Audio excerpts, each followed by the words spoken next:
Ladies and gentlemen, this is All Things Pro Wrestling with your host, Danny Harrow. And Mike Larkin, host of On the Mic with Mike and host of CCW's Progression and Succession and Recap Shows.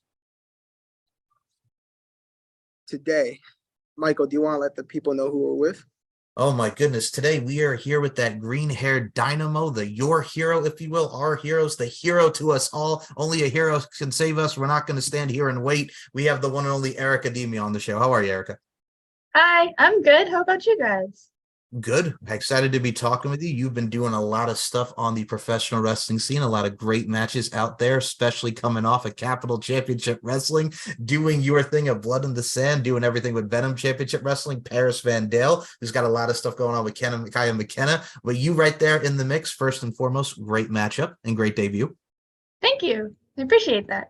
You were very welcome. We'll start it off there because Paris Van Dale is another one who we've seen on AEW television who has really been out there on the northeast side of things and just really showcasing her talents in the independent wrestling circuit. Mm-hmm. Let's start by talking about that match because first and foremost, you came out the gate with the Superman punch. She got you with the raindrop, the voodoo drop. Everything really went to fruition. It was crisp. It was fluid. Talk about the chemistry and talk about working with Paris Van Dale and especially Venom Championship Wrestling, Capital Championship Wrestling at the Monster Factory, which has given us the likes of Bam Bam Bigelow and so many amazing stars. Talk about that experience for us. Well, at first I was pretty nervous because I'm always nervous at every debut I'm at because I have really bad social anxiety. And I was like, when I went to talk to her, I had to I was apologizing constantly because I would stumble over my words, kind of like I'm doing now, but like worse, if that's possible. Anyways, she was very patient with me, thankfully. Yeah, the outcome was mildly disappointing. Also, that finish was terrifying. I thought my hips were gonna break. I'm terrible at talking about stuff like this. I'm so sorry. No, you're good. You're good. Real quick, now, the Superman punch, for you, it's not called the Superman punch, correct? Correct. What is it called? I call it One for Your Face, which is kind of like a spin on the superpower that the main character of the anime that my gimmick is based off of. Like, that's his superpower's name is One for All. So I was like, One for Your Face. Also, a friend of mine came up with it because I posted on Facebook a while ago that I was like, I need a name for my finish. And a friend of mine commented that. I was like, that is perfect. Thank you. Yeah, it rolls off the tongue and it makes sense. Now, like Michael said, you have had good matches on the indie scene so far. But before we dive a little bit deeper into that, let's kind of go back to the very beginning. Did you grow up a wrestling fan? Pretty much, yeah. So when I was younger, I would watch my dad wrestle, actually. He wrestled at this small little local indie federation in Lincolnton, North Carolina, which is where I live. Maybe I shouldn't say that out loud. It's fine. He wrestled there for like 20 years off and on, and I had been watching it since my mom was going to those shows when she was pregnant with me. So technically I had been going since before I was born.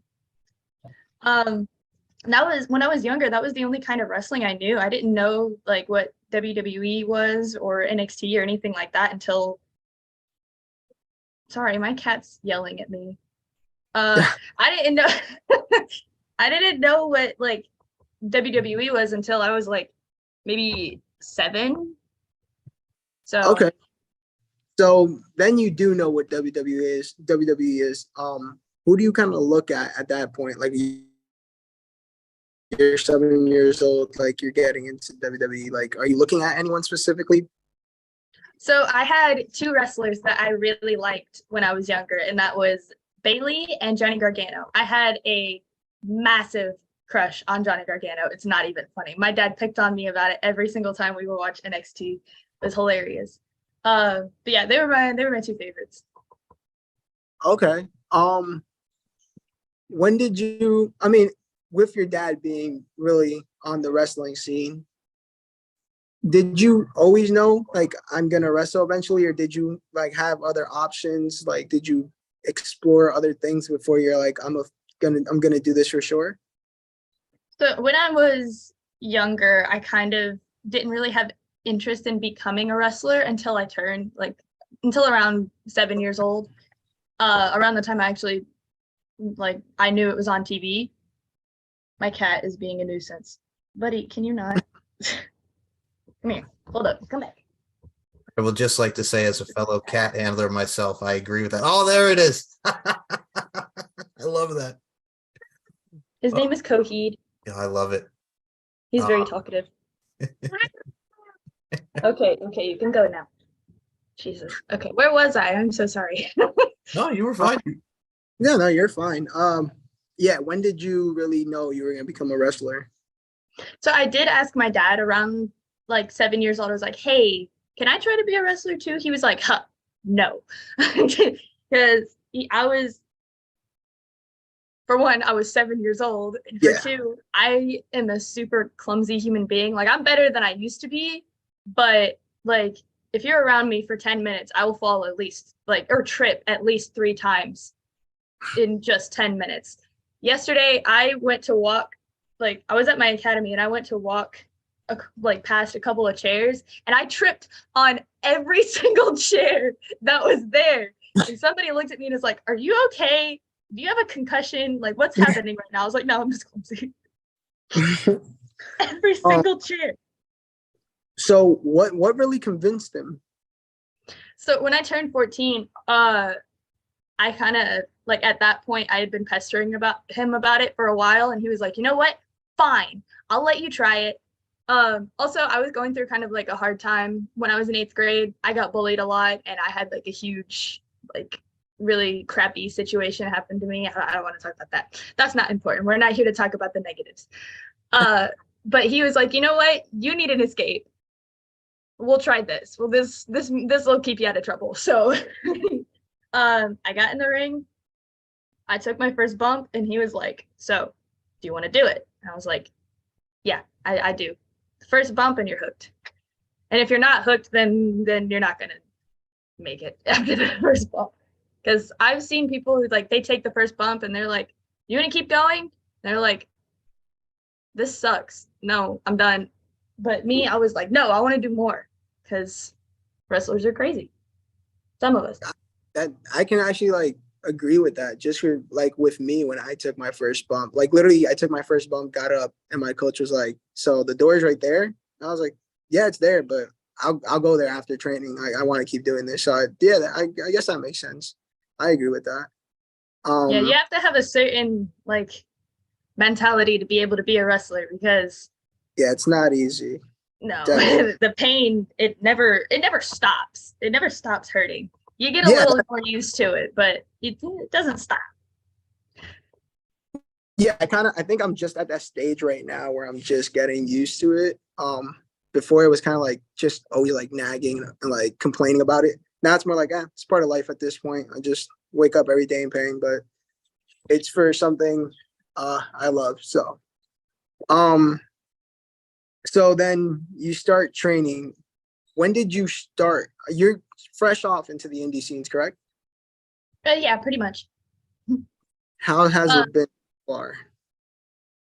The indie scenes or just wrestling in general? Well, both, but also have you traveled far? So I live in North Carolina. So the furthest I've traveled is New Jersey. For CCW. And then the next day I had a show in Maryland, which was also really cool. I happened to show up and they needed a girl and they were like, hey, do you have your gear with you? I was like, yeah, I do actually. Rule number 1 of indie wrestling, always bring your gear everywhere you go. So yeah, actually, so the next day you're on CZW, which is how is were you going there just to go there, or did you know they might need somebody? Were you going there for the show and then they just needed you, or how did that come about? So Kid Bandit actually invited me and my dad. She sent a message to my dad and was like, hey, I'm in Maryland for this show and I see that y'all are pretty close and like, is this on your drive home? Because if so, you should stop by. So we were like, okay, we'll stop by. We'll watch the show. I decided to help set up the ring because we got there super early because it wasn't that long of a drive. And as I was setting up, they were like, hey, we need another girl. Do you have your gear with you? I was like, yeah, I do. I was not ready for this. But it was really cool. Like, the atmosphere there is really fun. Like, I'm looking like I'm sorry, I stutter a lot because Me too. my brain moves way faster than my mouth does. But what was I trying to say? I'm sorry. No. You were just saying pretty much it's just the fact that, you know, you're traveling and Kid Bandit got you on the show and just you took it from there. Yeah. Yeah. So they already asked me to come back for the next show. And I was like, oh, that's dope. Okay. So I definitely look forward to going back. How is that feeling like when they ask you to come? Because that has to give you a sense of like, I must have really impressed them in the ring for them to already ask you to come back to the next show. So how does that make you feel? Because I can just imagine, like, if they're asking you to come back to the next show already off like one match, like you had to have impressed them, because they're not just gonna ask you to come back for no reason. Yeah. Actually, like, sometimes I really doubt myself. I'm like, I feel like I suck. But then I have moments like that where they're like, they asked the crowd after the show, it's like, do you want her back? And there's like a big cheer. And I was like, oh my God, I don't suck. That's a wonderful feeling, especially when the crowd's like, hey, we want you back. Yeah. Yeah. The crowd has a big part in the wrestling community. So for them to have cheered you on like that, you're definitely doing something right. See, I say too all the time. Well, I got to add on to that first and foremost, because what she said is actually perfect. Like, when you talk about the crowd and just the crowd chanting for you to bring this girl back, I also kind of equated to like when you would see like guys and gals, and we'll talk about the gals here, like in the Mae Young Classic, when you see like Cedric for the Cruiserweight Classic and all these women like Mia Yim at the Mae Young Classic, just like to sign her. That's got to be probably one of the most rewarding feeling, because not just the fact, like you talk about, you know, I think everybody has those jitters and everybody's like, you know, very critical of their matches. We are and what we do and everything that in life, basically. But I think that's got to be most rewarding, just for the fact that at such a young age and such tenured, really getting into that. I think it's all about making a first impression. I mean, you showcase that at CCW and CCW. But for you, I got to touch upon this because first and foremost, Palmetto Championship Wrestling, it's the Academy. I'm a Myrtle Beach guy. I'm in Myrtle Beach, South Carolina. So Carolinians up in here. But also at the same time, too, when you think of professional wrestling in the Carolinas, you think of guys like Ric Flair, the Hardy Boys. You think of what we had a school here, Tommy Rich. We think of Tony Atlas and so many great men and women, the Four Horsemen to be exact. But you look at a stance as well, like the Carolinas, man. How awesome is that for you to be training at such a great academy, being a female graduate, but also at the same time, you're in a hotbed, one of the hotbed spots of professional wrestling, that be in the Carolinas. I do want to clarify, I'm currently the only girl to have graduated from my academy. That is a huge achievement for me. My academy logo is actually right there on my wall. And then I have a picture of my trainer over here. That's off topic. I'm sorry. Knowing that I went to a great school and like, okay, I'm trying to figure out what I'm trying to say here. So there's a lot of schools that don't train women the same that they'll train their men, because we're women, but Ethan isn't like that. Ethan Case, who runs the academy, I feel like I should clarify for people who don't know. He always is like making sure everybody gets treated the exact same way. He tells the guys, if you do not do the move the same way to her that you would to anybody else, you're done. Get out. And like, he's like not like aggressive about it, but he's like, his rules are there for a reason. There was one time somebody went to give me a body slam and they didn't want to put their hand between my legs because they were being weird. And then they almost dropped me on my head. And Ethan was like, okay, this is exactly why you treat everybody the same, because it is dangerous to do it wrong. It kind of reminds me of, to equate it with you, and I look at it from a stance like this. So I'm originally from Long Island, and one of the big spots for those who know, Brian Myers, the former Kurt Hawkins with Creative Pro, and one of the graduates from there, who is now the current AEW Women's Champion, the TBS Champion, Chris Statlander. It reminds me of that because you hear stories like from Chris Statlander's point of view and now yours. It's very interesting just to see, because I kind of equate it to like when we have intergender wrestling. People, have their say about it, but I also look at it from a stance too as well. It's on a live event, but also y'all train together and y'all, discipline, safe and spectacular, etiquette, everything that goes into it. So I think the way that they trained you with how to take a slam and whatnot, I think that's great because, again, not just the discipline and etiquette, but it's the proper way to do it. And some of the times, a lot of people don't see the discipline. There's so many different training schools out there, but if you have that regimen and you have that right mindset, it leads to wonders and just so many great opportunities, right? Mm-hmm. So like, Coheed, hold on. I'm gonna let my cat out of my room so he'll stop yelling at me. I'll be right back. No worries. Take your time. Yes, sir. While she's gone, I can kind of like agree to what she said in terms of like sometimes the men don't want to do certain moves with the women. I guess like the example she gave, I kind of had to learn that the hard way as well, where I kind of didn't want to give a female the move properly because I was kind of scared of how to place your hands and stuff like that. And I'm kind of just learning that now. Even now, I'm kind of trying to shake that off where I'm like, I got to remember we're all in the business for the same exact reason. So I've kind of had that happen a couple of times. So I like to think of it of less of like gendered wrestling and more of we're all wrestlers. I don't like to think about the fact that there's separate genders with it, if that makes sense. Like that's how my dad always told me. He's like, all right.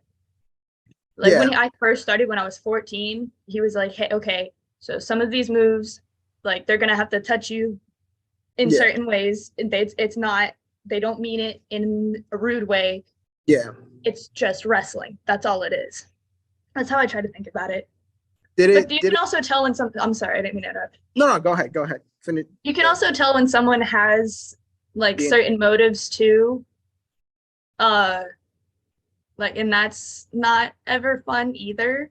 But if it's just like a regular match, it's fine. Got it. Yeah, no, yeah. It took me a while, luckily. Like at my school, we have like really, really great trainers. So they kind of drilled that into my head. So now it's more like now I just try to focus on getting stuff done safely and properly. So yeah. Michael. Sure.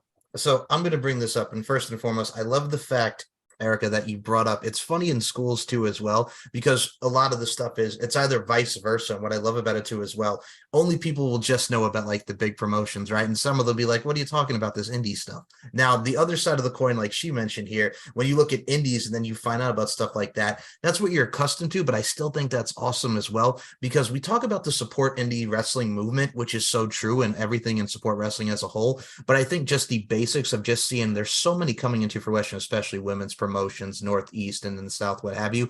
I think it's great just to see a lot of the tutelage that we're talking about here really being amplified and showcased and progressed as far as the training facilities go, because proper training is also very key. And we talk about the etiquette that we touched upon, but I think it's so great that everything is wilding up. Like we talk about the equality with men and women in training. I think it's kind of a breath of fresh air to what we used to have, but god dang it, man, it just shows a lot of hungry talent coming out there. So I think that's very important to emphasize as well in today's forum. Mm-hmm. So right now you're fresh into the indie scenes. What's really the goal? And I've talked to a couple independent wrestlers. I hate using the word independent wrestlers. They're just wrestlers. Right. I don't know, but whatever. I talked to a couple of them and a lot of different answers. So I'm interested to hear your answer. What's the goal right now? Is the goal to just get as many reps in as you can, or are you working towards like, obviously like the contracts for the big companies, or what's up with that? So eventually I do want to work towards having a contract with a big company.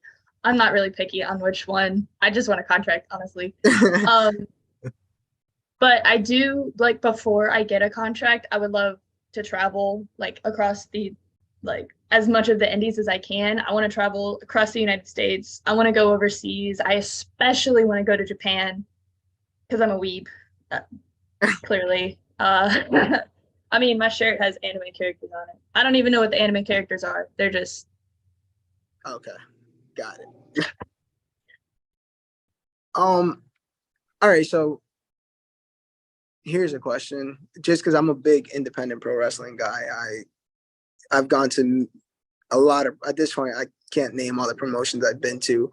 Do you have your eyes on any set promotions where you're there? And this is another topic I've talked to a couple independent pro wrestlers about.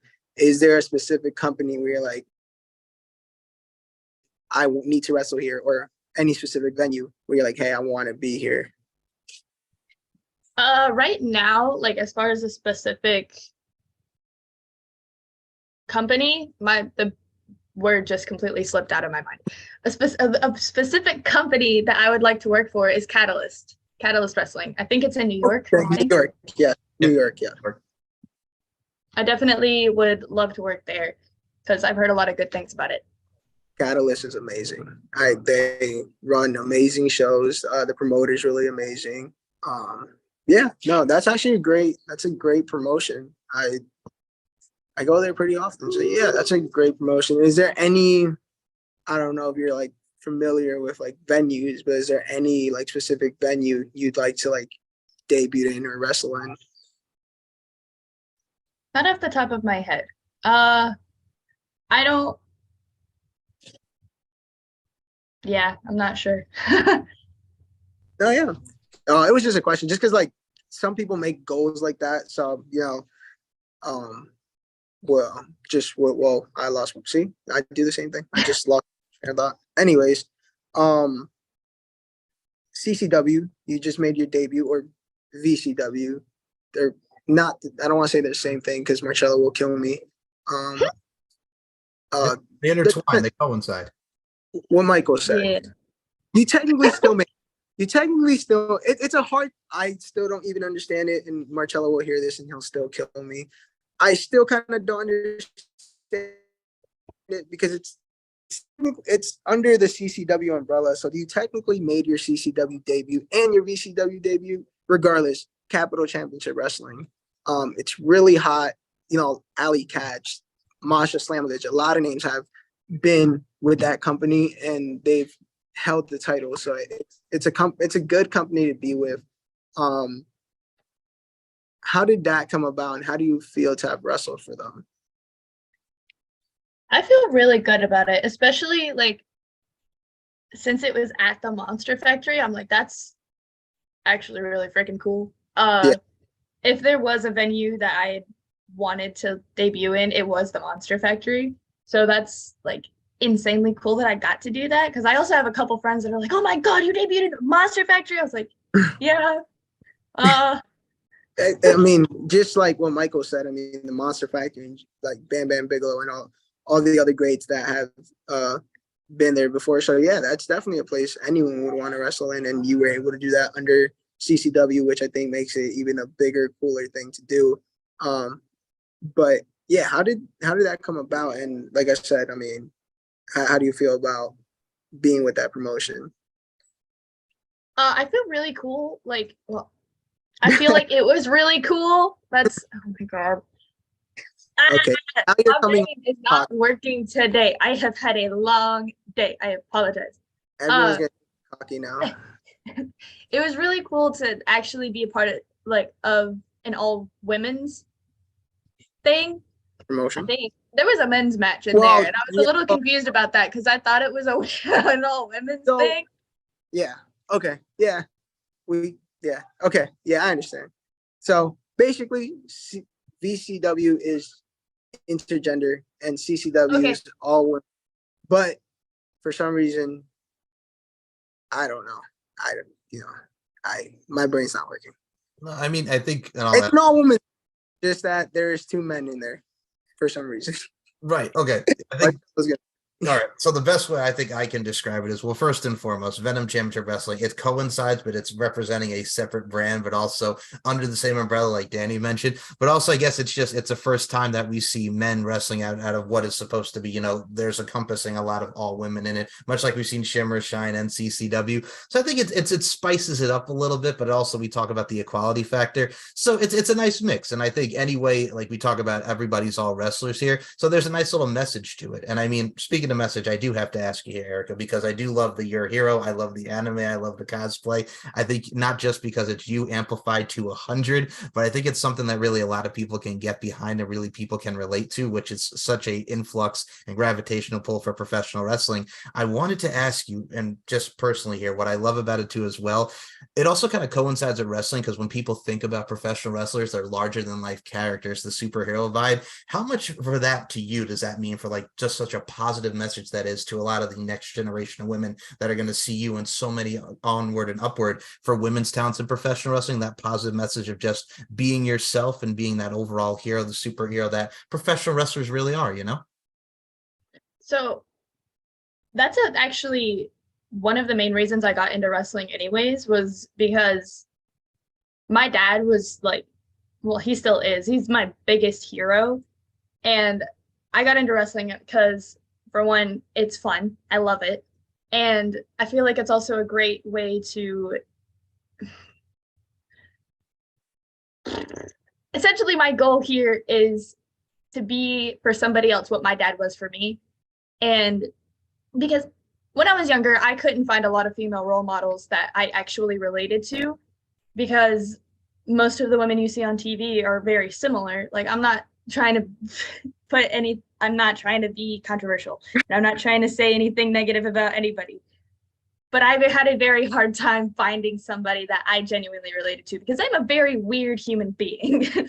And I want to put myself out there for other kids and just people in general. Like, it's okay to be weird, and it's okay to not relate to some big celebrity that everybody knows. It's okay to be your own hero.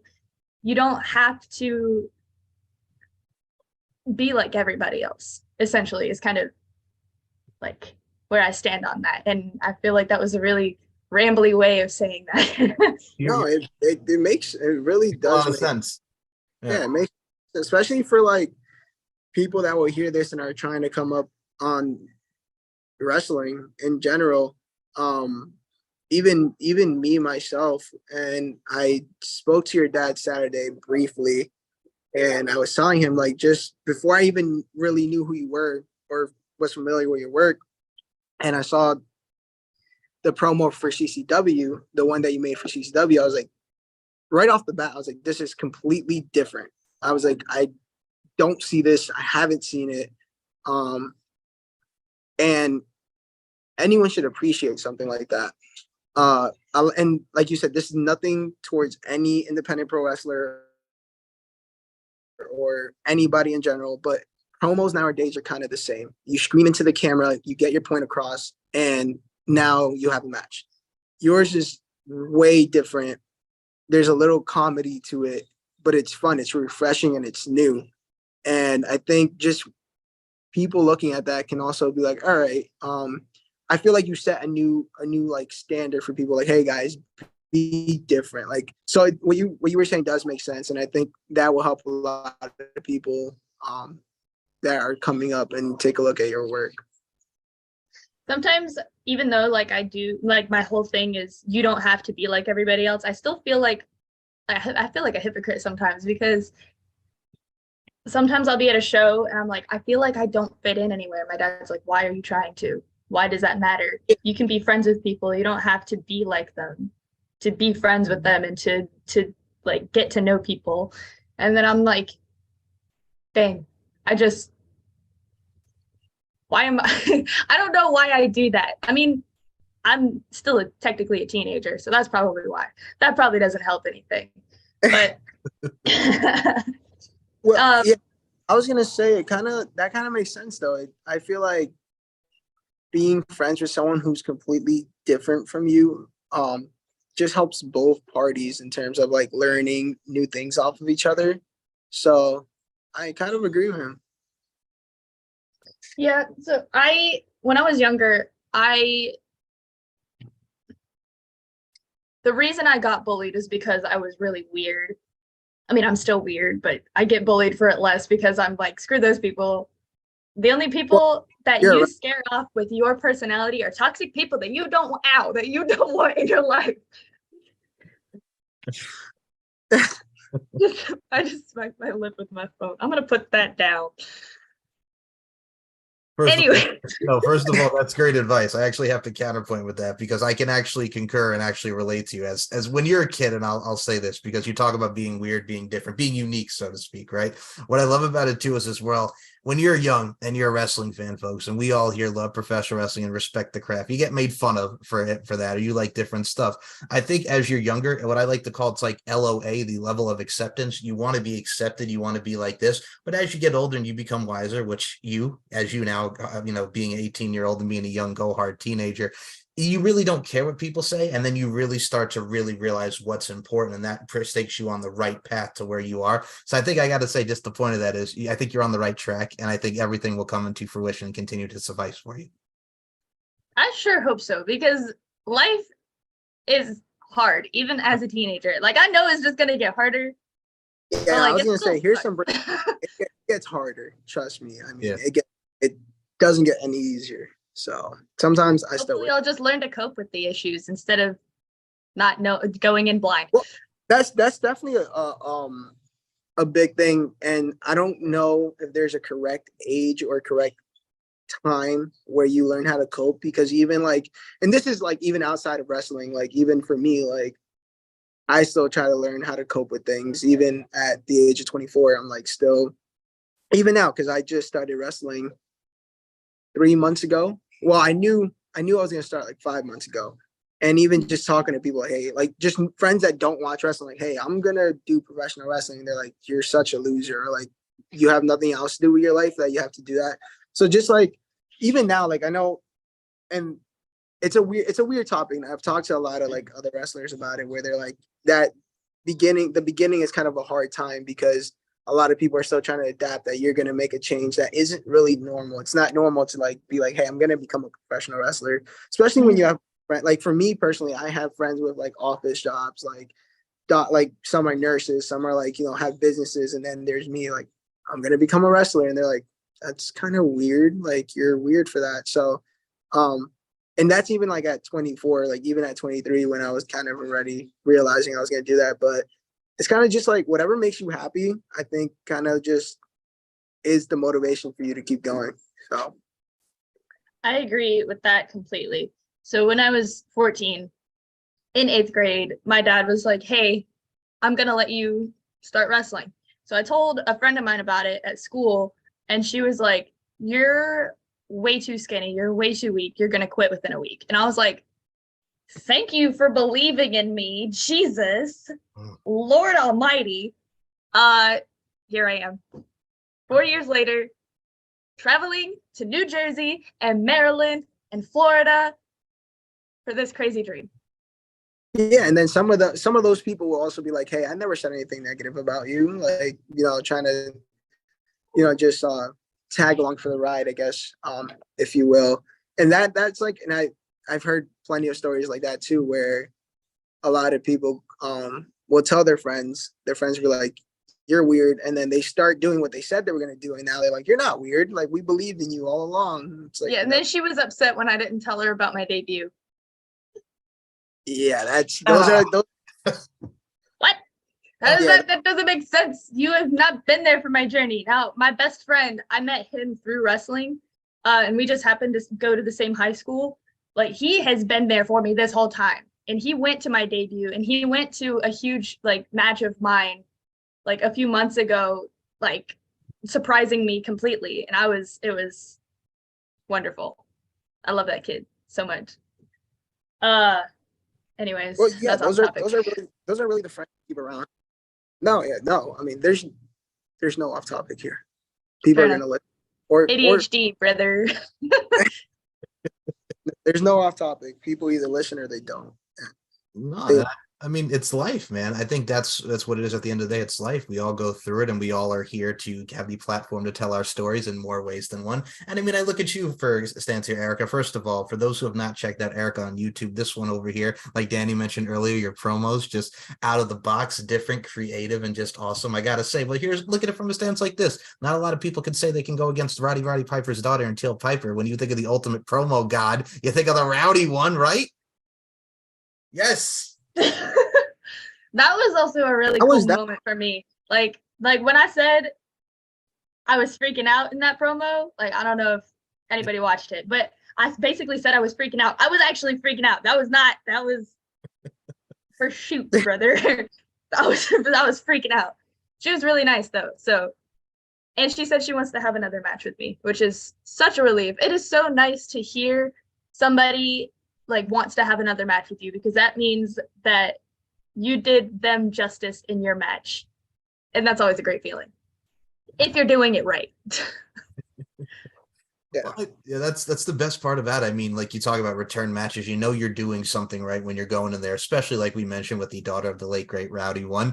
And I mean, for you as well, like we talked about CCW earlier in today's forum, you look at people like Caitlin Marie, you look at like people at Jada Stone. So a lot of people that you've seen in that locker room with CCW kind of coincide, so you get to see familiar faces, all just chasing the dream. And I mean, I've seen the promos you cut on Caitlin Marie as well, like Caitlin Marie, who was a bag of energy in her own right. She's funny, she's entertaining, she can heighten it up, but there's a lot of chemistry that you two have together, but also not just from the wrestling side of things, but from the promo side of things, because y'all really feed off one another. Mm-hmm. So that's like the only promo I've cut that like was just a stand up, like no cuts, nothing. And I feel like a lot of people underestimated the fact that I can cut a normal promo. Like I need like an hour and a half to come up with it, but I can still do it. Like, because I do a lot of the funny ones. And the reason I did the funny ones is because my dad did a lot of silly YouTube videos with his tag partner. And I was like, that's amazing. This stuff is hilarious. I want to be a part of this. And he helps me come up with it, and he helps me film it. Obviously, he's like in 90% of the promos I do, except for the one that I cut on Caitlin Marie. But I have like a little mood board up there with promo ideas. It's like this tiny circular cork board with sticky notes on it, essentially. But I like dumb stuff, essentially. Like, I do what I enjoy, because if other people don't enjoy it, that doesn't affect me, because I enjoy it. The right people will find it. Yeah, I mean, as long as I've just learned this recently, like as long as you enjoy it, that's all that matters. I mean, sticking to the promo side of things, how long does it take you to like think about a promo, get it done, the whole process? Sometimes it takes a couple weeks, sometimes it takes a day, sometimes it takes 10 minutes. It kind of just depends. So the one that I did for CCW, I'm pretty sure that's the catchphrase one, right? Yeah. Okay. Yeah. So I was on like a little parade float for Pro Wrestling Turbo, which I'm wrestling for tomorrow, actually, which is fun. I was on a parade float, and my dad was doing his thing, raising up his sword, saying huzzah. And I just wanted to say it in a funny voice. And then I said it, and I was like, oh my God, I sound like Toad from Mario. And then I tried to just say other things in the Toad voice. I just couldn't sound like Toad. The only thing I can say in a Toad voice is huzzah. And then I made a joke. I was like, what if we cut a promo like this? My dad was like, yes. I was like, okay. We got very excited about it. It was very fun to film. Well, it was fun. I also got really self-conscious halfway through it, because I was like, I sound like an idiot. Like, what am I doing? My dad was like, no, people are going to love it. And then they did. And I was like, yeah, it was a really, in my opinion, it was a really great promo video. And like I said, regardless, like from what I've seen from you so far, I mean, they just make you stand out, which is awesome. It's always good to see something refreshing. And that one was really funny. I liked it. I liked it a lot. Thank you. Go ahead, Michael. Oh, I was going to say, excuse me, guys. From the entertainment side of value, first and foremost, Marcello is actually the one that messaged me the promo, and I'm like, dude, this is awesome because first and foremost, like we talk about the out of the box side of things, but entertaining promos is where it goes. I mean, you look at the Carolinas there, and I'll show my age here, 31. Hello. In the 80s, there was a wrestler by the name of the Boogie Woogie Man, Jimmy Valiant. Like when he used to come out with Big Mom and he would do the stuff and he would dance stuff. A lot of that resonates with people. You look at legends like Junkyard Dog. We mentioned Piper earlier with just how nuts he was. Just when you think you have the answers, I change the questions. So it's stuff like that. Like you like that loose cannon, like a Brian Pillman, or you like someone that's so entertaining. People can bounce off of so many different things, and I think it's wonderful just to see what sticks. I mean, look at what we have now with LA Knight. The man says, "Yeah, and let me talk to you," and he makes thousands of people go nuts in the venues. Man, it's one of those things. Like if you have the right catchphrase, the right attitude, and the right confidence, I think really just continues to shine through. And I mean, Airica, you talk about having that weird effect, which a lot of people can say, and I'll say this right now, it's a good weird, young Miss Airica over here. But also at the same time, a lot of people like that. I mean, when Victoria was coming out being, playing that character, a lot of people may have thought that was weird when she would rub her hands through this like the Psycho. People gravitated towards that, not just because of the cool theme song, but she was different. She wasn't the Trish Stratus. She wasn't the Stacy Keibler. It's setting yourself apart from the pack. And I think you doing that, you're standing alone and you're really doing your thing. And like I said, I can't wait to see what you do next, especially with the events and how you get in the ring. So I think just the sky is the limit, as they say for you. Oh, thank you. I really appreciate you saying that. That makes me feel very good about myself. Like a lot of people say it, but sometimes you can tell that they're just saying it because they think they should. But like people like you, I can genuinely tell you that you mean it. Like, and that's what, sorry, something popped up on my laptop. I don't know what that is, but I genuinely appreciate the feedback. I'm thinking The feedback. Let her get it.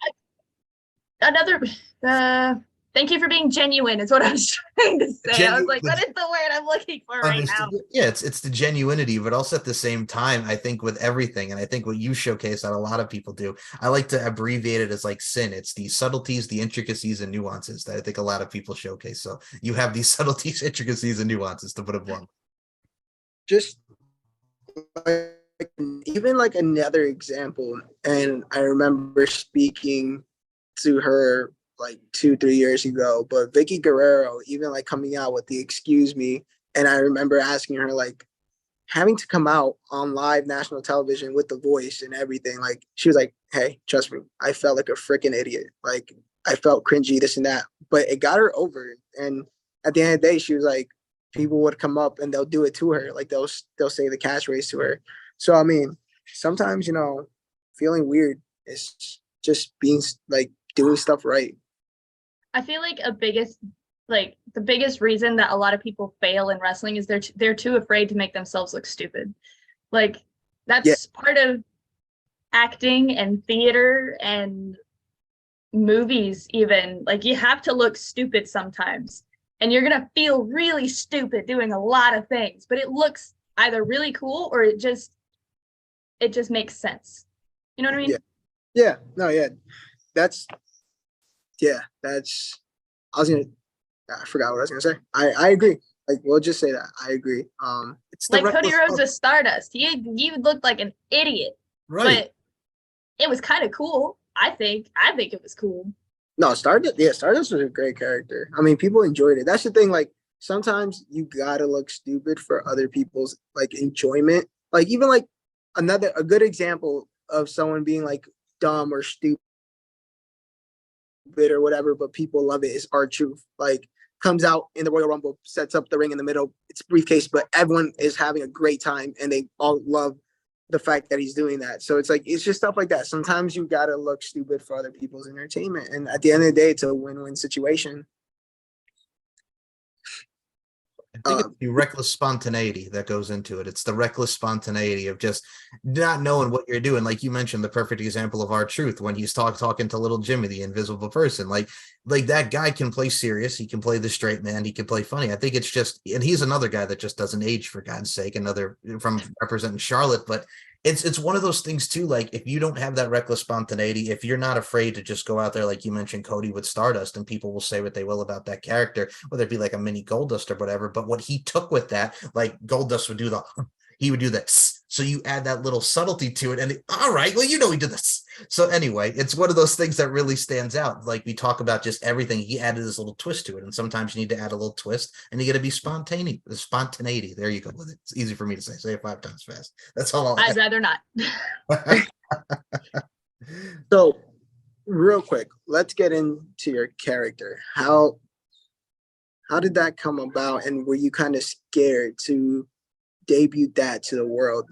We don't have a lot of like animated inspired characters around, so was it like, were you ever kind of debating it, like people might not like relate to it, people might not like it might be something new? How did everything come about with that? To be honest, I don't know if I ever thought that people wouldn't like it. Like, obviously, there are going to be people who don't understand it, but I don't think I ever second guessed myself for that reason. Sometimes I second guess myself just because it's me and I don't trust my own opinion, because I don't know why, honestly. I just do. But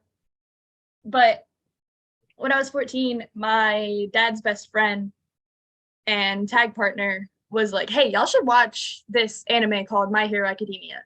So we did, and I heavily related to the main character of that anime. He was also a 14-year-old who was bullied and told that he couldn't achieve his dream because he didn't have what it takes. And I was like, oh my God, that's me. He also cries a lot. I cry a lot. I cried way more when I was 14, but I still cry a lot. And that's like a huge part of his character. He's like a crybaby. I'm a crybaby.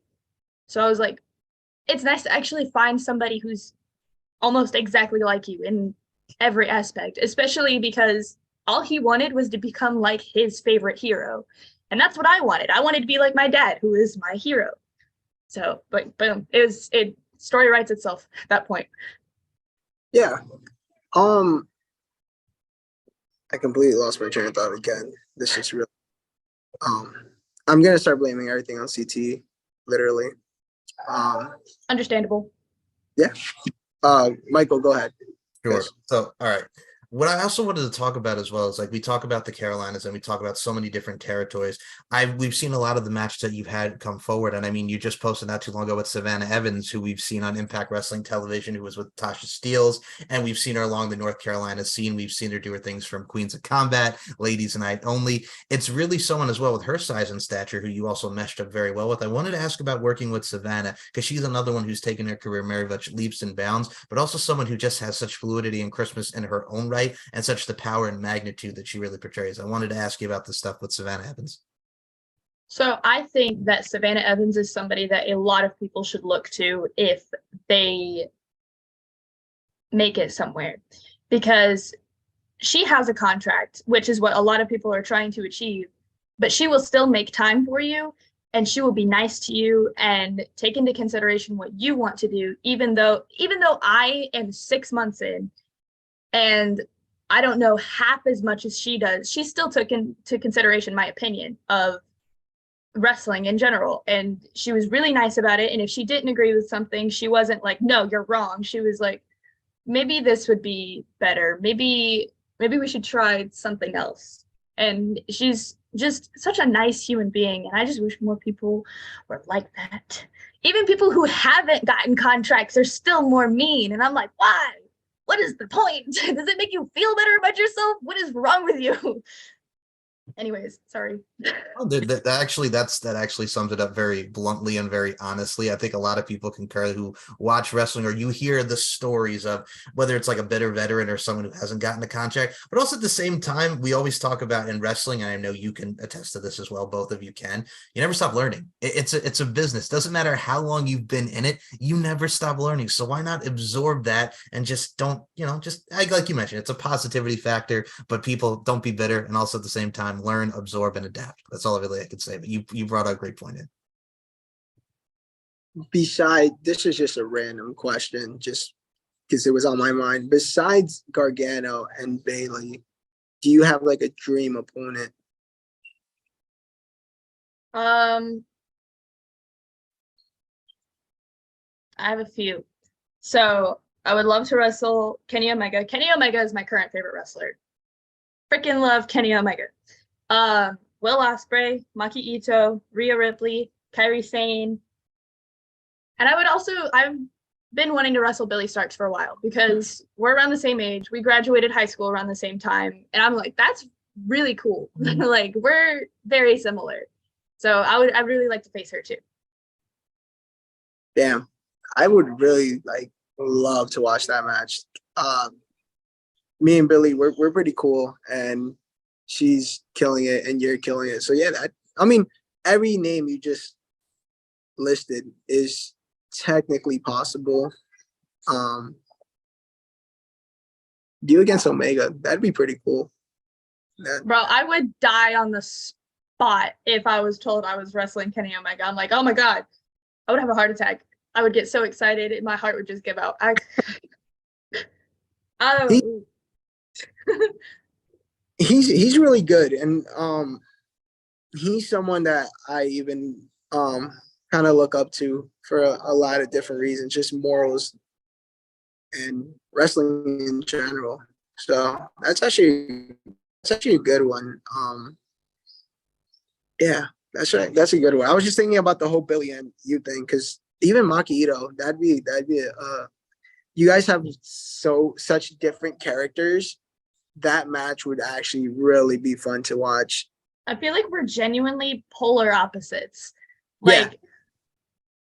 I, as a person, I don't like to cuss. I don't know why.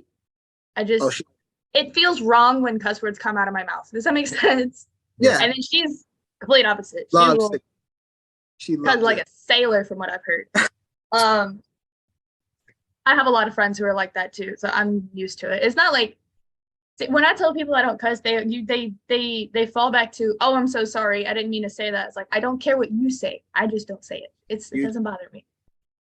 Do you usually have a lot of slip ups, or are you really on it about not cursing?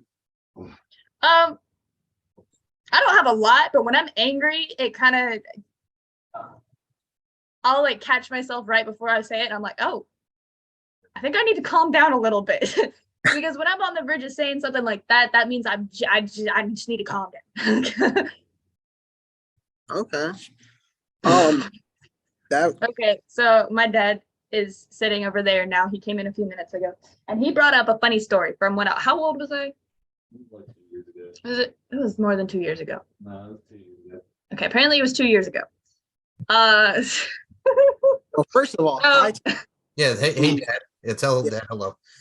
Yeah, who is a really cool person. Just talking to him we had a good conversation. So hi to him too.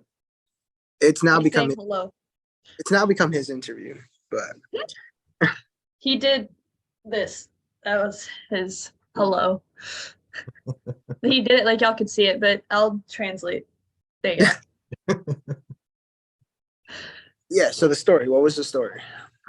So we were driving down I guess it was a highway, I don't know.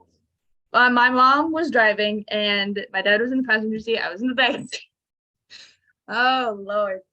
This is a very embarrassing story, but it's also really funny. So there was this pickup truck that was attached to a semi-trailer, and my mind was so blown that, how do I explain this without saying it? Do I just say it? You say it. Come here. I'm not saying this. This is your interview. Okay. So it was driving by, and censoring it's weird. So it was driving by, and I went, oh my God, that's a big trailer. And then as soon as that word, the A word, it was the A word, it came out of my mouth, I went, I didn't mean to say that. Okay. She did not say it like that. She said, oh my God, that's a big ass trailer. And she said it like the biggest, it's like, oh my God, that's a big ass trailer. Out of my mouth. I did not mean to say that. I am so sorry. Because at the time, a few years ago, I wasn't allowed to cuss because I was. Yeah. But that's why I'm saying it's more than 2 years, because 2 years ago I was 16. Oh, I was 14. It doesn't matter. It was not 14. Whatever. Either way, I wasn't allowed to cuss at that point, and it came out of my mouth, and they weren't even mad. They were just so shook that I said it, and they just started laughing. They thought it was hilarious. I was embarrassed. Like, you know, the moment, like, have you ever been hit in the face before? Yeah. Like physically. Yeah. So well, not everybody has been like punched. It felt like that. Like so I got punched in the face one time. And that feeling was almost exactly the same. So I was the fourth day of my freshman year of high school. This girl came up to me and was defending her friend because her friend spilled tea on my brand new shorts the day before, and I was livid. And I told my friends about it, and then she comes confronting me. It's like, why did you say I did it on purpose? I was like, because you did. And then her friend comes up, is like, I ought to knock you out. And I said, do it. And I turned around, I turned back, boom, she punches me in the chin. I was like, you're just gonna, that was a very cowardly move. How dare you? And all of my friends just stood and watched. It was cowardly because I had my back turned and I didn't even make eye contact with her. I hadn't made eye contact with her, and before she was swinging as I was turning. It was very cowardly. And my friends just stood there watching. I was like, I need new friends. Y'all are not cool. I don't talk to them anymore. Good. I don't think those are friends at all.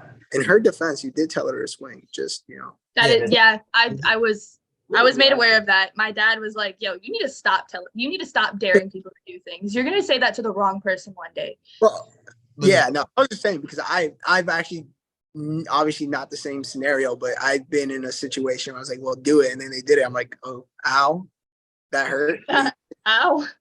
Ow. Like you did it.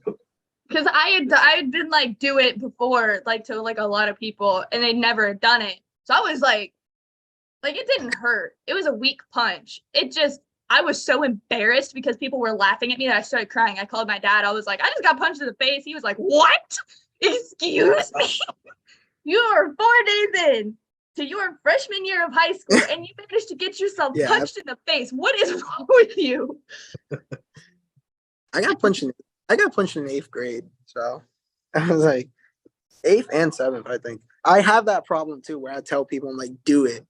And my mind kind of thinks they won't do it, and then they do it, and I'll blame them. But then at the end of the day, it's like you told them to. It was my fault that I got hit because I was instigating. Because I mean, the girl definitely spilled her tea on me on purpose, but it's not the point. I still told her to do it.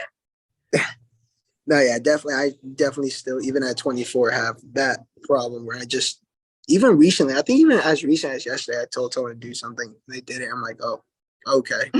Oh. That is literally my response to everything in the world right now. My brain is dead. Always like, oh, even Michael would know, like, just in general, we've had to like reschedule a lot of episodes and not been able to record. And it's just because my head, like, I'm so all over the place, which I feel like is a good thing, but then it's a bad thing at the same time. But I've been responding to all my friends with, oh, like they'll catch me up on stuff I haven't known about. And I'll literally just reply like OH with a period at the end, just so they know, like, I'm so out of it. But yeah. Being all over the place can be really sucky because it makes like existence hard, but it also makes you a very entertaining person. So it can also be a good thing. Because that's me. No, I'm all over the place all the time. Clearly. Well, yeah, I was gonna say, like, I don't like to like have excuses for anything, especially like now just being in like training and stuff. Like I always learn like no excuses, but I'm all over the place in a good way. Like I have my normal job, then I have training right after, and then I have to take care of the pod. And a lot of people, and this used to be me too, but a lot of people think like podcasting is easy. Like you just talk, upload, and that's it. But there's so much more to like podcasting. There's like promoting, like putting up content consistently, reaching out to people, trying to gain more followers, promote the page, et cetera, et cetera. So it's like, I'm literally working my normal job, shoot right to school. And I live an hour away from my school, an hour and 30 minutes away from my school. So I'm doing like far traveling. Then I come home like at 1 a.m. And then I'm like promoting for the pod. And I'm just like, all over the place. And then I got to go to sleep to wake up for work the next morning. So it's like when people text me, I'm like drama or advice, I'm just like, bro, no. Could not care less. I have other things to worry about. Yeah. Don't talk to me. Find somebody else. Exactly. Go away. If you have, and I feel bad because like you have other friends and they're like, no, we only have you. I'm like, oh I'm not Like, available. oh shoot, I'm sorry. Find another one if you want to gossip. I'm Make sorry, but I can't handle it. But then there's like Like- the support that no, Sorry. like then there's There's a the bug.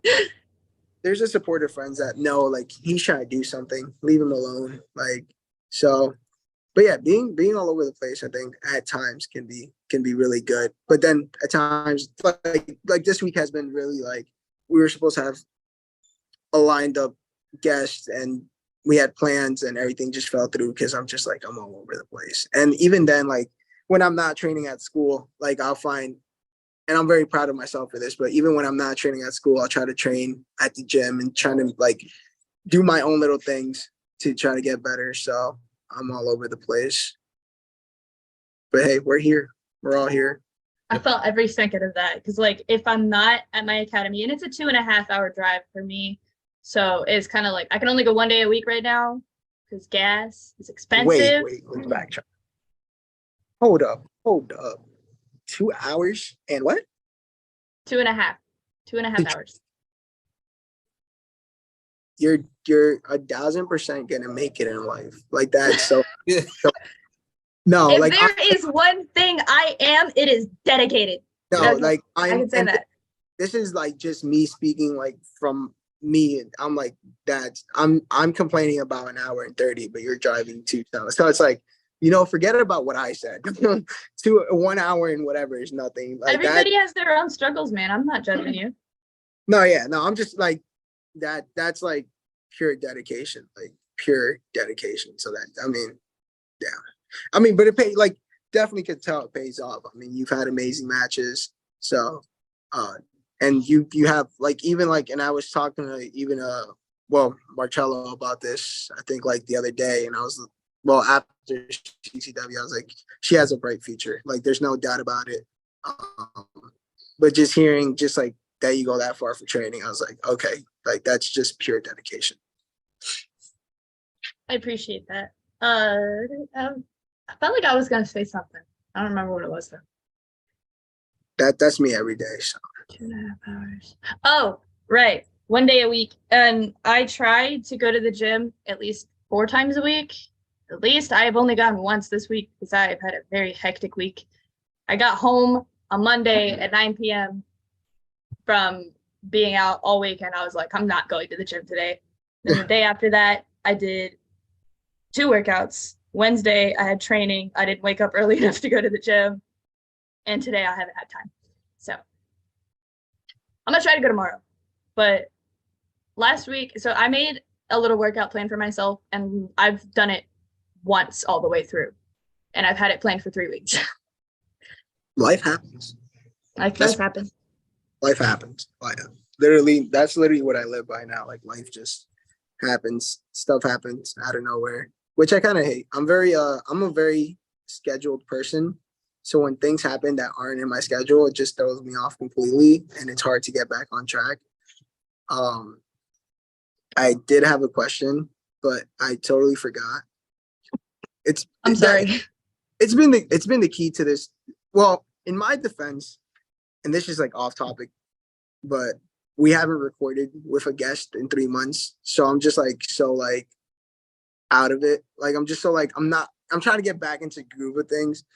But I like people.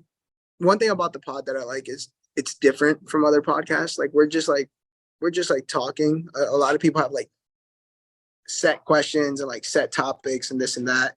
Kind of just like to flow, and like we like everyone to talk about what they need to talk about or want to talk about.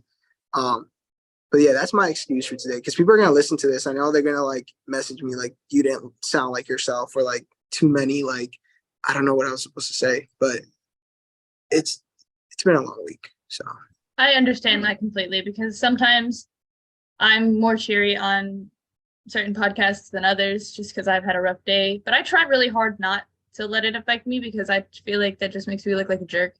I don't want to do that. I'm not saying you look like a jerk. I just want to. That's exactly what you said. It's okay. That is not what I said. Not what I meant. Well, I feel like okay. So when I'm in a jerk. church. that's not what I meant. I'm not saying you We're sound gonna- like a we're jerk. gonna- I'm saying that we're gonna- I sound like a jerk when I've had a bad day because of the way that I talk when I'm drained. I'm not saying that's what you sound like. I'm saying that's what I sound like when stop. That everybody, we're gonna clip that, and that's gonna be the entire No, that line right there. Be the entire I episode. didn't mean it like that. I need to watch what I say. Apparently. So what I'm going to do is I'm going to title this when I edit it, All Things Pro Wrestling dash Danny is a jerk. That's it right there. That's hilarious. That's I'm not saying you're a it's jerk. literally just like her. Right. It, it's literally just like her being a heel and like cool. I just walk off the set. I'm like, all right, cool. Thank you guys. I don't deserve to be here. It's just Danny. That's not what I meant. I'm so sorry. I see how it is. I realized how it sounded as soon as I said it. I was like, Yeah, I see how now I sound like a jerk. I am the jerk.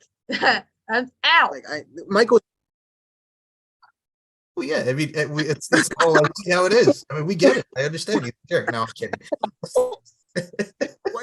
What just took place? I know, right? I mean, Danny's a jerk. I see how it is. I get it. It is just walk off. That's the walk off set off right there. No, but I think what we could get from the conversation too as well, guys. And I think when you guys talk about staying busy, and what I love about it too is everything in life is a grind. And the way I can define pretty much where you both are going through and both your similar mindsets, it's what I like to call the positively proactive side of things, because there are a lot of people that are very much going in certain directions. But I think if you stay on the positively proactive side of things, I mean, we talk about it paying off, but it's really truly a mindset and the dedication to the craft. And I mean, I think that's what I love about not just looking at Airica over here and you, Danny. I think that just sets the next generation of professional wrestling just onward and upward. And I can't wait to see what you do, Danny, and especially what you do, Miss Airica, just killing it all fronts. So yeah, I think that's what we can get the takeaway from all of this is. And I think that's wonderful.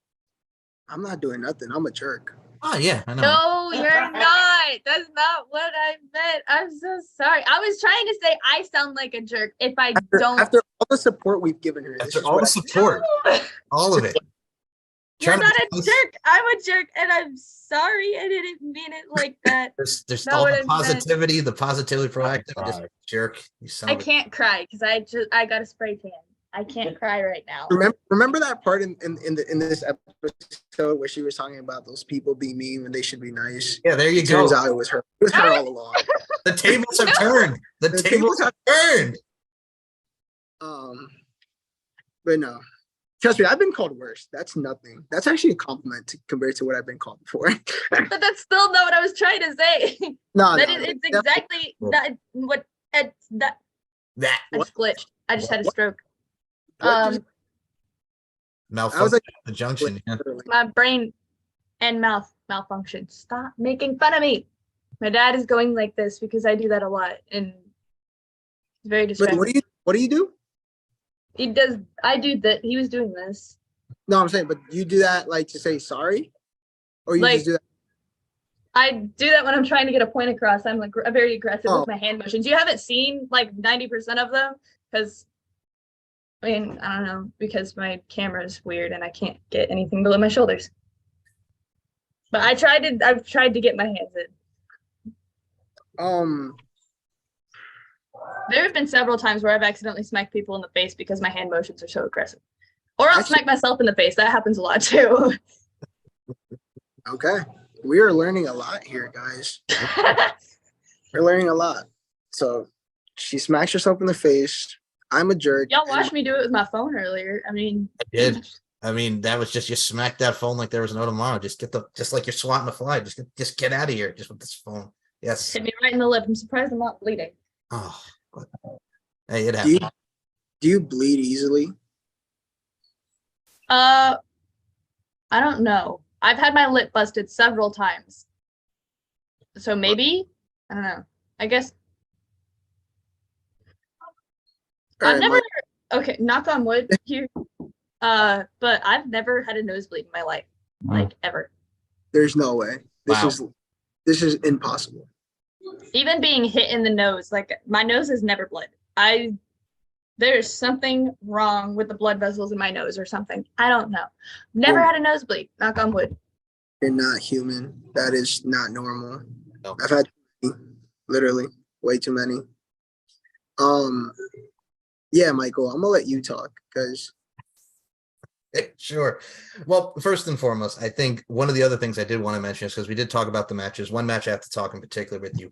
And Reed Adler, who I've seen on the independent scene doing his thing with guys like Gangrel, Crazy Steve, and God rest his soul, Jimmy Rave. I wanted to ask you about that experience because he's another one who's very much a veteran and is someone who's really taken off and really has shown his craft to his fullest abilities. I wanted to ask you about that match in particular because you and Reed had great chemistry, much like you did with your other opponents we mentioned earlier. But god dang, man, I really did enjoy seeing that matchup of yours and just really seeing the progression from that match and onward.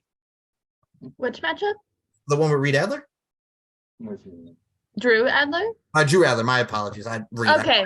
Drew, thank you.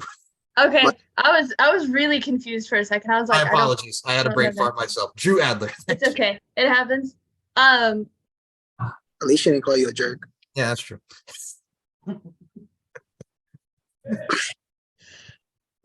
So I'm sorry. I didn't mean it like that. I'm changing our Instagram handle to Danny's a Danny's- jerk. What have I done? Oh Lord. Go ahead. You're not gonna hear that ever. Drew Adler. Go ahead. So Drew Adler is somebody that I had been wanting to have a match with for a really long time. My first practice match was against Drew Adler. And I feel like I owe a little bit of my career to him because when I had my first practice match, I did not believe in myself at all whatsoever because I was coming back from an injury. I had fractured my pelvis and like there was a while I didn't know, so I had to be out for like an extra long time because it like I actually had the x-ray for it. Hold up, let me grab it. Hold up. I don't want to rip it. Because it's part of the story. You I right? should have had this prepared. I didn't know we were going to talk about it. I mean, we always talk about it, but that's not the point. Okay.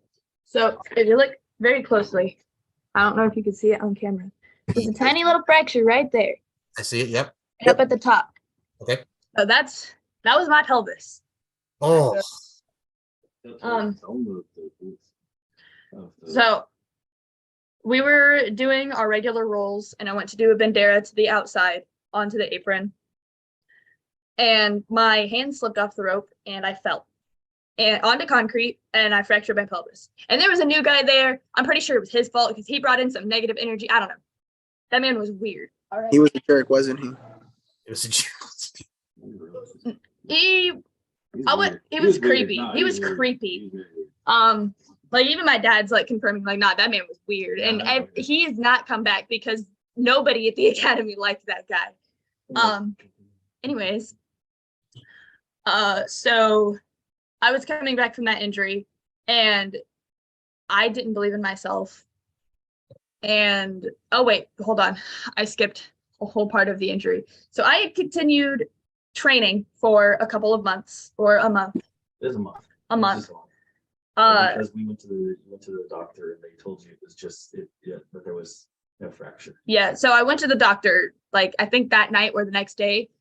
They said there was nothing there. So I was like, okay, cool. It's just something to do with my muscle. I'll be fine. And I was in a lot of pain, but my dad was like, if you're in pain, you can't train. And I was like, I want to train. So I'm going to say I'm not in pain.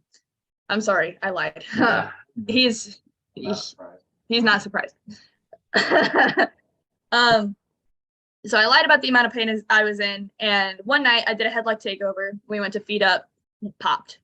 And I started crying. I was like, I can't move. It hurts really bad. I don't know what to do. And I started having a panic attack and everybody was like, oh my God, what the frick just happened? She literally was fine 2 seconds ago. Everything has went to crap. What is going on? And then I went to the hospital and it was cracked in 2 places. So because I had kept training and because the doctor missed the fracture, which is terrible. Doctors nowadays, jerks. Brother, I can't. How many times do I? So I was coming back from that injury, right? And I had to relearn basically everything. I had to relearn my body control. I had to like just go through everything again. Yeah. And I had gained a good amount of weight. That's the heaviest I've ever been, and that made me lose confidence in myself even more. And I just felt like I was behind, and nobody in that class really believed in me. But Drew Adler did. He showed up sometimes to help Ethan coach us and to give his perspective on different parts of things. Yeah, him and Anthony Henry would show up a lot because they're like really, really good friends. So we trained with them sometimes. And there was one night after class, like before I had my practice match, Drew pulled me aside. He said, you know you're going to be really good, right? Like you're already good, but you're going to be great because you have drive, you have dedication. You drive 2 hours to get here. And that lit a fire in me. Like, and then I had a practice match with him. And I feel like that just helped with my confidence a lot because I didn't feel like I deserved to have a practice match with somebody who's that talented. But he wanted to do it. So we had a practice match and it was terrible. I mean, it wasn't a bad match because Drew Adler carried me the whole time. Yeah. Literally and not literally. But I finished with a clothesline because I didn't have a finisher yet at that point. So it wasn't great. But he's one of the reasons that I believe in myself at all at this point. It's him, my dad, and then one of my classmates. One of my classmates reached out to me and was like, hey, I have this idea for a match. I really want to do this with you. And I was like, oh my God, people pay attention to me? Yeah. Yeah. That's... Anyways, match. right. So I had been wanting to have an actual match with Drew Adler for a long time because I was like, that'll be like a full circle moment there, which I've been having a lot of those lately. Besides the point. So I was really excited to have that match. And Anthony Henry was at the show that I was supposed to wrestle him at. And before I went to talk to him, Anthony came up to me and was like, you know, this is going to be really hard, right? And I was like, yep, I know. And he's like, okay, Drew in training and Drew in normal match are two totally different people. Do you think you can handle it? I was like, yes, I think I can handle it.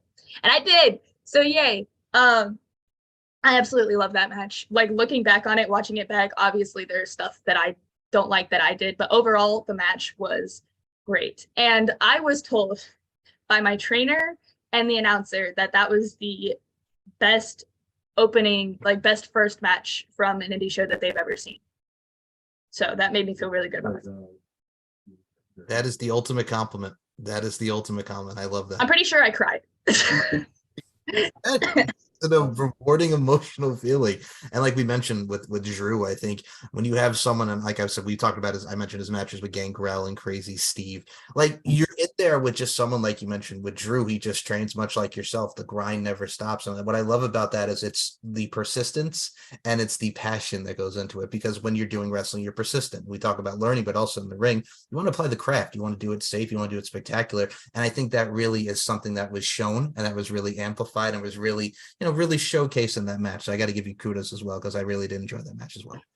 Thank you. You're welcome. Yeah, I was just a second that. Yeah, that match was really good. I enjoyed it as well. And even like when I posted it, people, which is weird. I've never had this happen to me before. People were giving like me feed. They're like, you posted a really good match. And I was like, okay, thank you. I was like, it was just weird. So not my match, but okay, thank you. Like, so a lot of people enjoyed it when I posted it.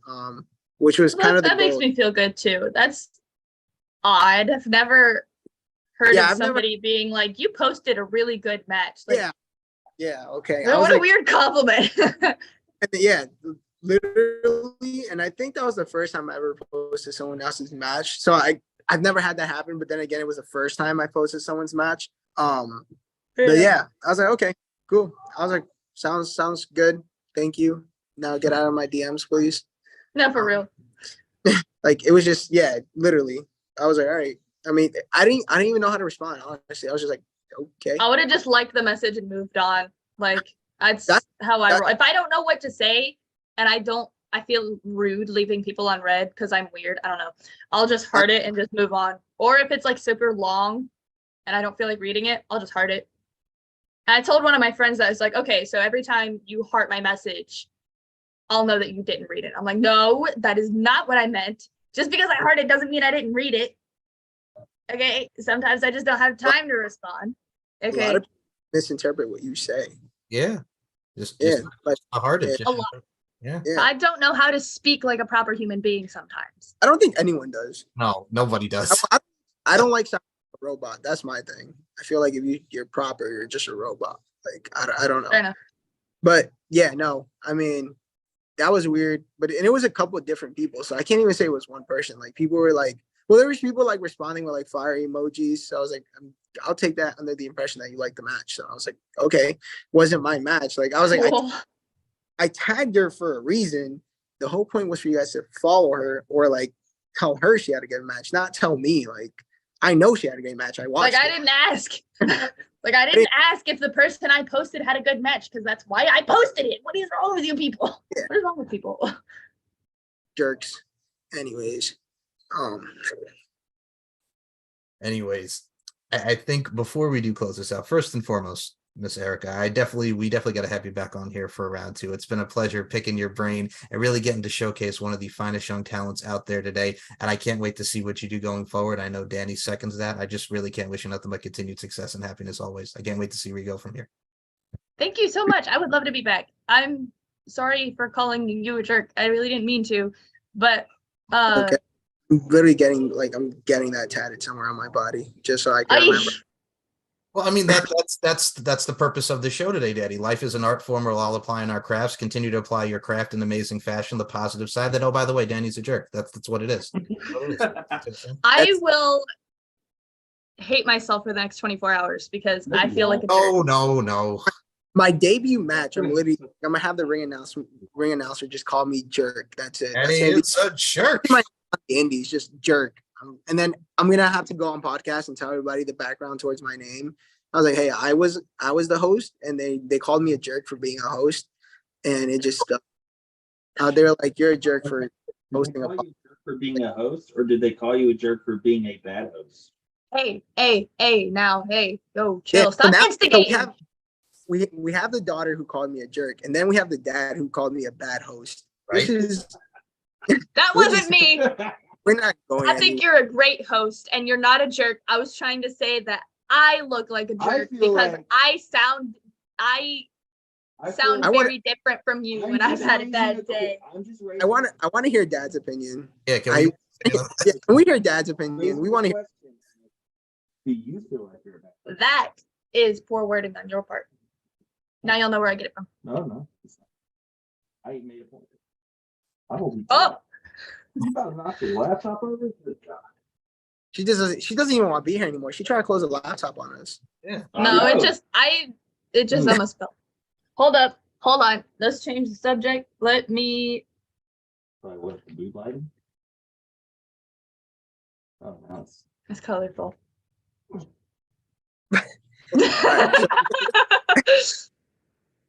Before we do wrap up, Oh, this is gonna. Oh, that effect. got the po-po up in here. I don't give him a seizure. Yeah, how do you not know one of our fellow viewers are like? Now we have to put a whole warning on this episode. Gotta put a Warning. flash warning right before it happens. Yeah, Like flash warning. Or you now can you just cut that out. now you put more work on us. Now we have to do more work. For anyone who's sensitive to lighting and may have epilepsy, hey, it's recording, right? I hope y'all. Now we can't even put the video version up. Oh, that's terrifying. There you go. There you go. Oh, stop. This podcast has took a turn. It had. But what We is can no we can no. no longer put the video version of this up. It's just straight audio now. Yeah. Oh, So before we go, and this is actually kind of fun because you're the youngest talent that we've had on, which could be good and bad. Mostly bad. I mean, good. I'm sorry. My words are just worded so wrongly. wow. Okay, well now I've been insulted. That's fair. That's Oh, fair enough. I don't blame you for that one. I had it coming. Burn. Oh my god, the coat behind you, Michael, just scared the crap out of me. I thought there was like a murderer coming at you. I was gonna say something. So Too. scared. It's not- I was gonna say something too. I was like, "What's going on there?" I was like, oh my god, oh, he's about to die. I'm about That's to get pranked. most of all, everything that's by hand here is just clothes. There's a button down. When you see the black thing, there's just robes and stuff. Yeah, I got those from my grandparents from like Christmas one year. So I was like, that's Yeah, that scared me so bad. sorry. I did not mean to scare you.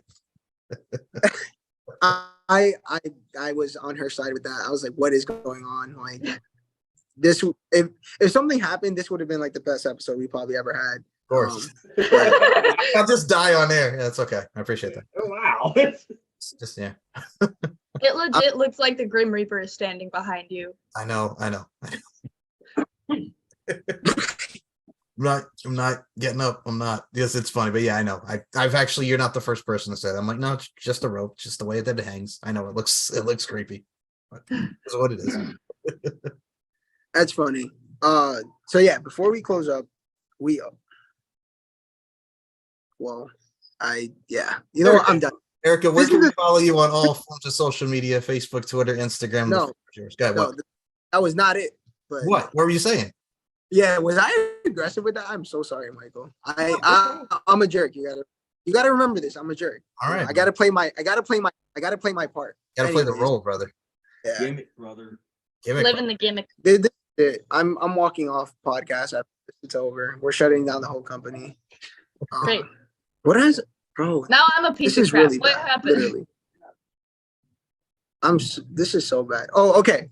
So before every episode ends, Okay. we asked the talent if you had 5 minutes if you had the attention of the entire world for 5 minutes, and you don't have to like talk to them for 5 minutes, you just had 5 minutes. What advice would you give them? Besides calling them a jerk, because that'd be really messed up. I had something I was gonna say, and then I completely forgot. Like, give me 1 second.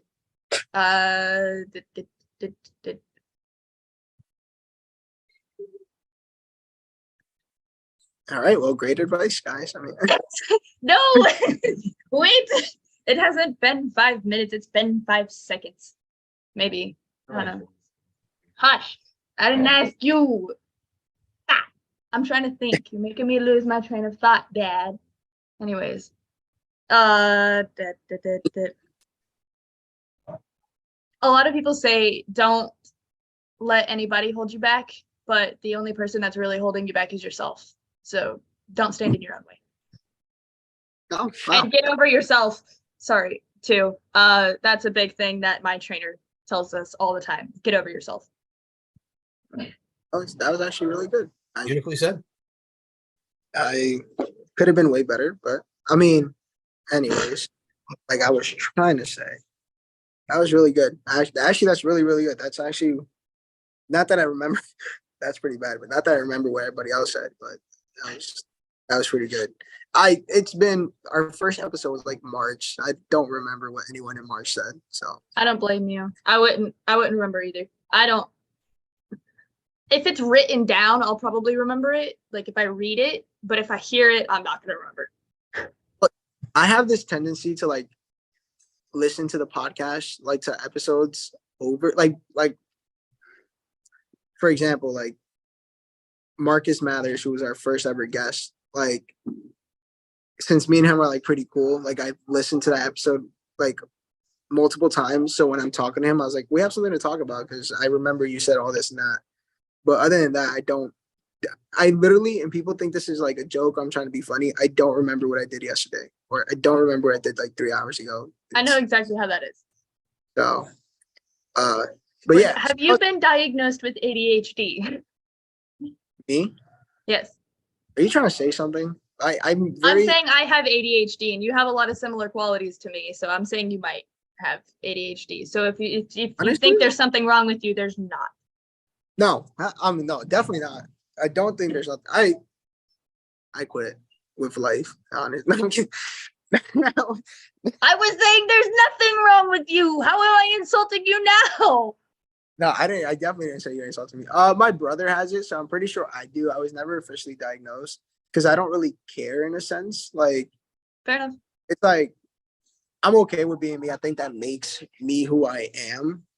And I use it to my advantage. Like, not saying I act stupid all the time, but it I'm all about making people. I'm literally about the people, and I think I told you this when I saw you at CCW. I'm literally, if I can help people, then I feel like that's my goal in life. Which I know it's cliche because a lot of people say that, but I literally take that like to the next level where I feel like I'm here for the people and I'm here to help people out. Which is another reason I started the pod. Like if I can spotlight people, promote their stuff, et cetera, then I feel like I did something good in life. So using my stupidity in a sense, even though I don't like saying it like that, if people get a laugh out of it, it's just weird because you sometimes you can't tell if they're laughing at you. So they're Or- laughing with you. Yeah, so it's like, all right, cool. I mean, I'll take the laugh just as it is. But yeah, so no, I don't know. Just to answer your question, I don't know. Probably, most likely, because I know my brother has it. And me and him are alike. So, yeah, I guess we learned that on the pod. I was diagnosed by a superhero. Also called a jerk by too. So is she really a superhero? Well, superhero with like a smidge of a supervillain with the jerk thing, yeah, with a smidge, just a smidge, if you will. Yeah. Yeah. Did y'all hear what my dad said? No. Oh, what do you say? He said that's just facts. Oh, okay, all right. You're a nice jerk. Well, there That's you go. You go. I'm never coming back He to said this you're a podcast nice again. jerk. Michael, I give you full. Of course. Well, nice jerk. There you go. Well, nice jerk. Before you close this out now, before you yell at me because you're a jerk, Danny. Airica, please. That people calling me.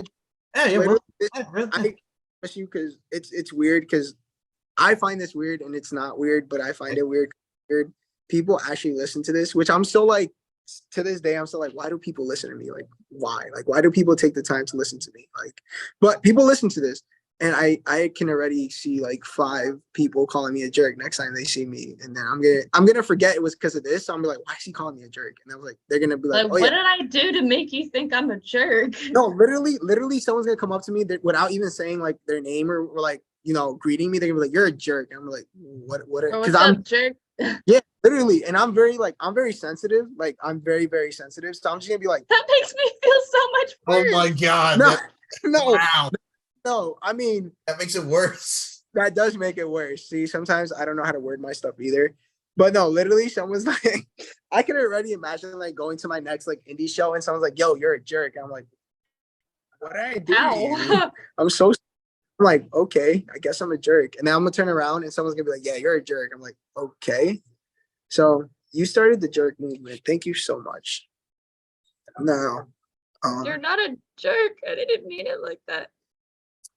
I No, might we're actually gonna start crying. I feel terrible. I'm so sorry. no, I've been called worse, literally. But that was going back to the advice. That was really good. I think that was one of my favorites. Not my favorite, one of my favorites. Don't get too excited. Okay. I hadn't even reacted yet. What do you mean? I'll take it either way.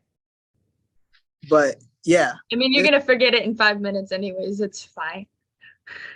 she's really burying me here, guys. I'm telling you, I'm never. Well, Michael, you could literally take the show. hey man, I got this, man. I mean, first and foremost, obviously we got a round 2 here, and we've established the fact that Danny, well, you guys already know if we haven't already said it like 20 times, but it's the truth. Airica, where can we follow you on Facebook, Twitter, and Instagram? Because you should follow her for the great promos and also YouTube as well. Where can we follow you? And the links will be in the description below this show. So my Facebook is Airica Demia. My Twitter is at Airica_Demia. My TikTok is my TikTok _Airica Demia. And my Instagram is my Insta _Airica Demia. I think that's everything. I gotta add, I love that marketing strategy with my Insta and my TikTok. I thought that was very cool. So yes, Thank you. you're welcome. Oh, I said Twitter, but X, it's X. X. Yeah, that whatever. But yeah, that's the thing too. X, Well- Twitter, X. Go ahead. I'm sorry. Go ahead. Yeah, it's not. I was gonna correct you. It's not Twitter. It's X. Thanks. But I was afraid to correct you. I didn't want to be insulted again, Okay. so I didn't correct. All right. Thanks. Oh, I also have a Patreon, which is, Do you really? yes, I do. That's really awesome. Thank you. It's at Your Hero Academia, I think. I think. You think? We need It's you. my To know. Fortress of Solitude. I'm pretty sure that's what I call it. Because I'm a nerd. That's, yeah. Okay. Well, we'll have For that. those who don't get it, it's a Superman reference. Yes, that too. Yes. We'll have all that in the description. Definitely have to have a round 2. I also have YouTube and a bear. Oh, I love the what's the now what do we call the bear here? I like that.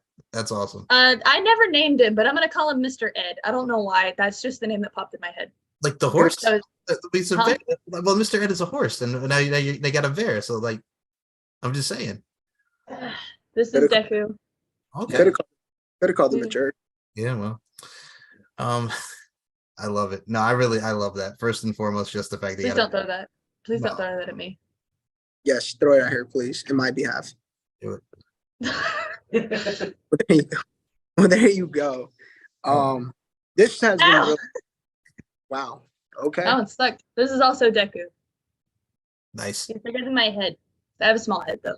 Please stop throwing stuff at me.